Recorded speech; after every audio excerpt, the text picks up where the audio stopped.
Hi everyone, welcome back. So this timber here is something that I've purchased recently, and I was actually quite lucky to find it. There are only a few pieces more left. Now I was going to lumberyard to buy walnut, and I've come home with a walnut, and this is a sapele mahogany. This is 180 mil wide by 3 inches or 75 mil. So this is the blank that we're going to turn. This is, like I said, 180 mil, a little less than that, 7 inches and 3 inches tall. And now I've worked with sapele before when I did more of a traditional, let's say, woodworking, so furniture, doors, cabinets and stuff like that, kitchens. So I've worked with sapele, but I've actually never had the opportunity to turn it, so to spin it around. So that's what we're going to do, and let me just show you. So this is the walnut in question, which I originally went to lumberyard. However, I returned with much more.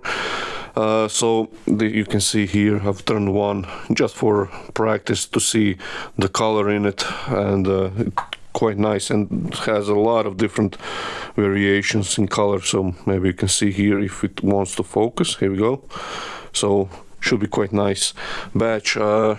This is a little bit less than 400 pieces, but I have to turn 400 shot glasses. So, but I have a few months to do it. So I'm in no hurry. So that's good. Okay, so the blank is now on the lathe. Everything is ready. I'll chew this up with a spindle gouge. So I did get a few questions in regards the speed. Now, no matter what I put on the lathe, I always start slow, and then you slowly wind the speed up. Now, for this size of blank, until I chew it up, I'll run it probably around 1200. Now, you don't have to go that fast. Go slower, take your time, especially if you're not certain about the speed or you have a fear of like high RPM. Just be in your comfort zone if that makes you feel better. You don't have to spin it as fast, and there is a sort of a idea that if you turn it faster you'll get a cleaner cut, and that's not the case. Sometimes the speed is not your friend, so just be aware of that. I'll do a video on a little bit more about speed and so on. So let's chew this up first. So as I imagine, it's a little bit dusty. Just tighten up my jacket.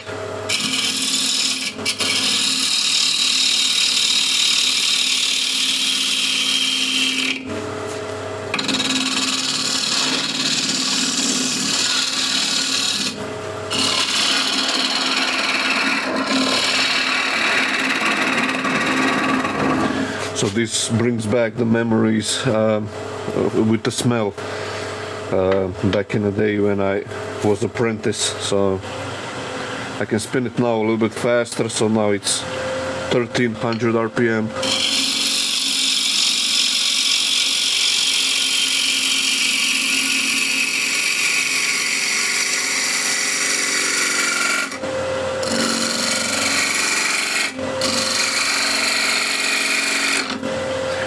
My trusty spindle gouge, almost at the end of its life. So let me just see how that's working. I'll show you a little close-up as well. Here you can see, or you will see, how tightly grained this is. So should be nice chatoyance here as well. So I'll use, at least for now, my bigger chuck, then I'll see if that's proportionally okay.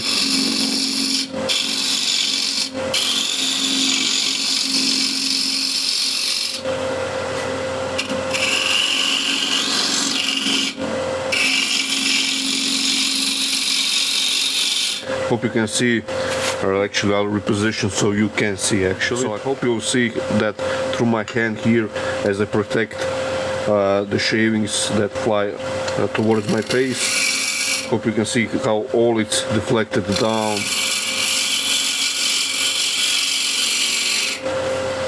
So I think that will be actually okay, proportionally nice wide foot. So I just sharpened the tools as well. So this is the burr straight from the grinder.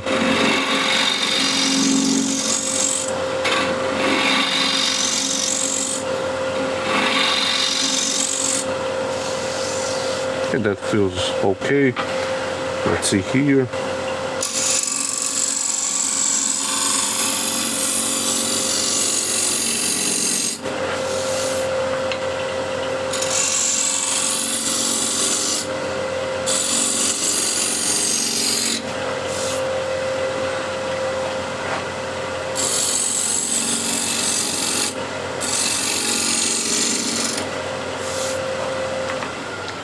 Just see how it scrapes.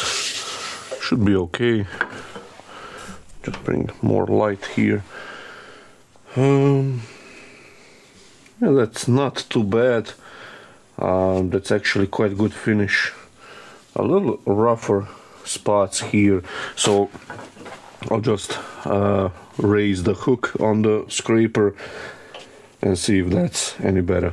Okay, so nice small burr or hook, so I can increase the speed since this is now all true. Now it's running at 1600 RPM. Again, this is not maybe recommended speed, but I feel comfortable at this speed.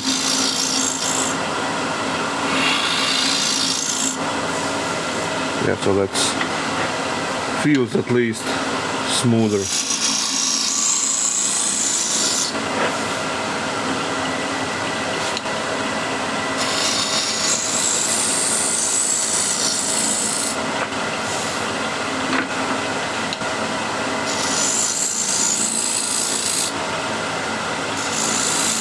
What I can do now is make the right size for the foot.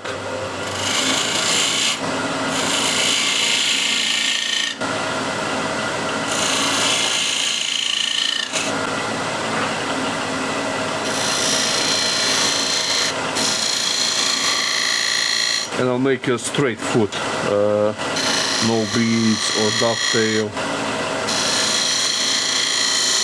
Maybe slight dovetail, just a 1 degree, let's say. Okay, so that's feeling quite nice. And I'll use scraper as a shear scraper.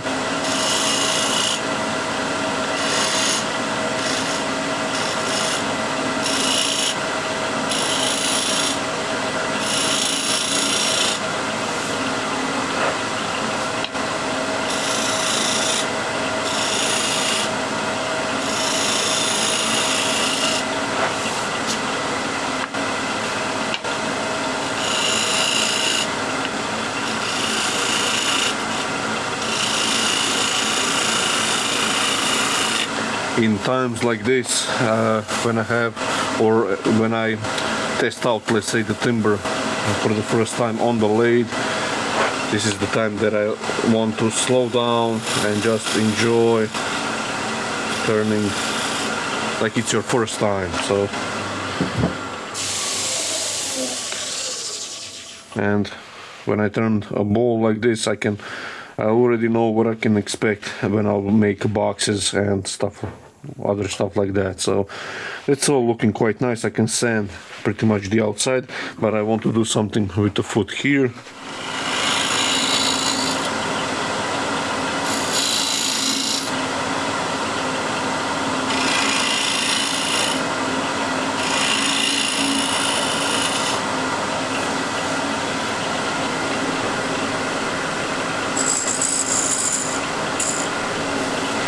There we go, so that's nice foot, simple, and I'll turn on the dust extractor.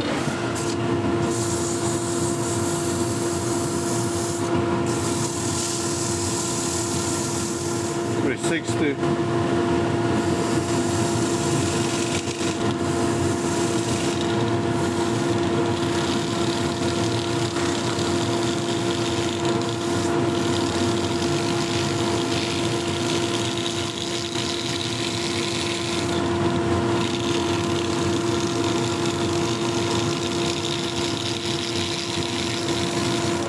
have here this non-abrasive pad, and this is OD's oil, the universal stuff, this, and I'll put the wax on top.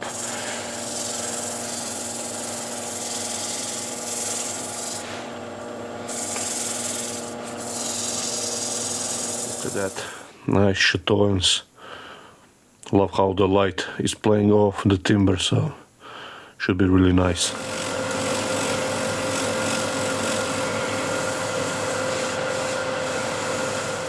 So that's nice, really nice looking outside. Really like this. So that's just the right size. I'll use ball gouge.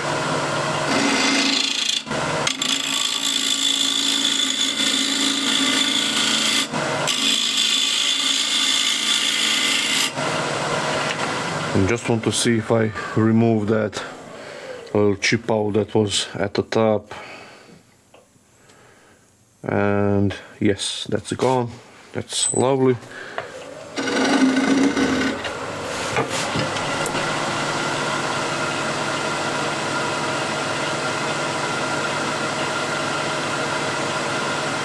So just a little less than this mark here.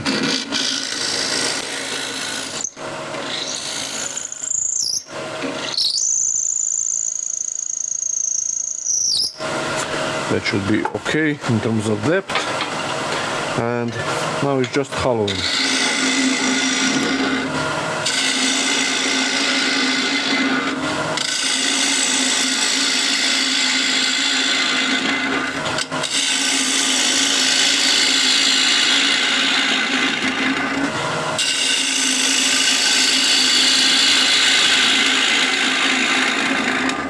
It should be quick and easy.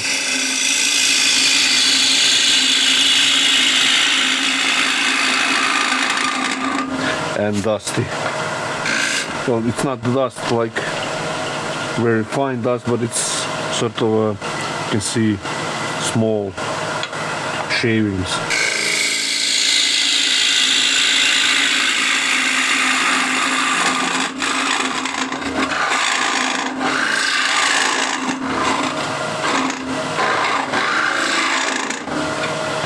So that's the bottom of the hole. And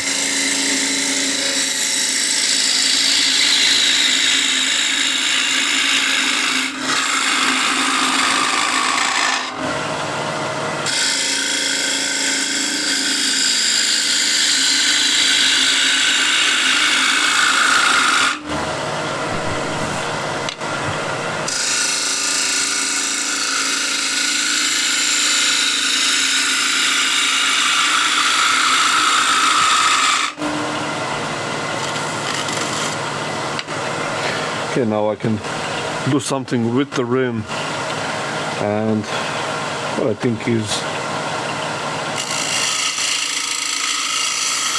since it's a simple ball, then a simple rim.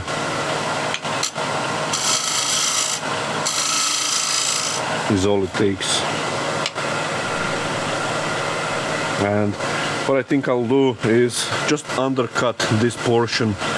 I like sort of a little heavier rims, but undercut it right after the rim, so it's not heavy. I don't like chunky balls, you know, so it's like same thickness like this all the way down. So I like to undercut it, and so it's thin here, but it gets gradually thicker as it gets to the bottom.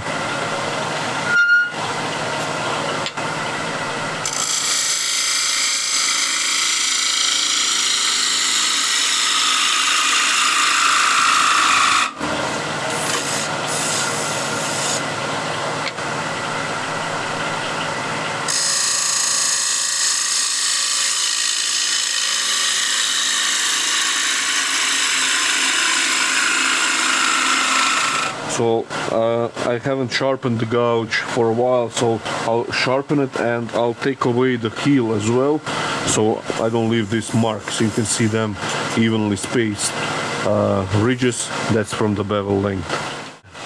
So this is now freshly sharpened, and I'll remove the heel away, and we'll see if that's all enough or should I take it a little bit more, but let's go first like this.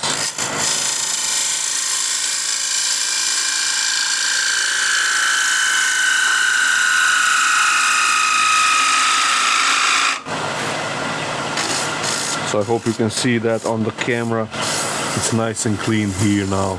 But I do have sort of a hesitation mark here, right after the rim. That's beautifully cut. A little vibration marks. So I'll deal with that now. So this is the same ball gouge from Crown, the M42, but this one is 16 mil. So just continue on with the curve, but not straight from here, but further up, so it blends everything nicely.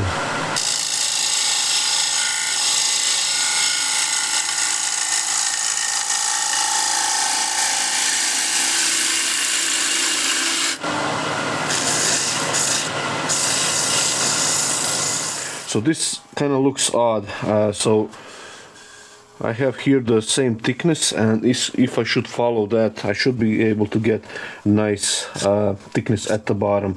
But as it stands now, this is a little bit lower than the center point, which I drilled out with a drill bit. So I just want to double check where I am in terms of thickness, and I still have ½ inch, so beneath this point. So just so I know where I have the timber, so I'll just grab the scraper and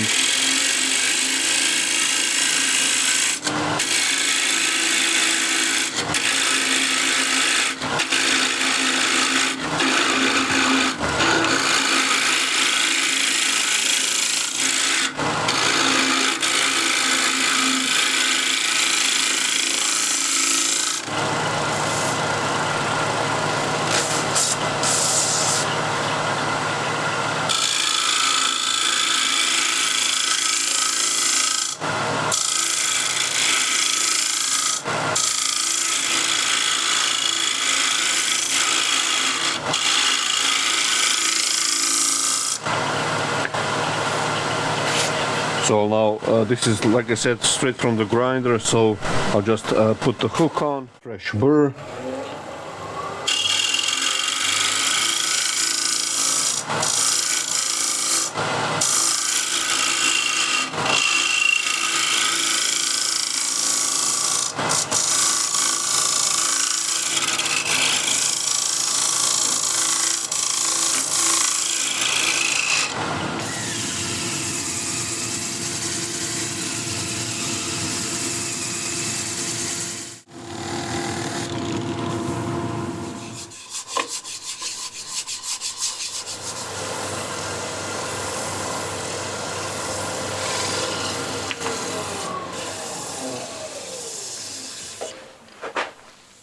And that's now really nice. And here it is, nice completed bowl, and looks quite nice. And the chatoyance is just beautiful.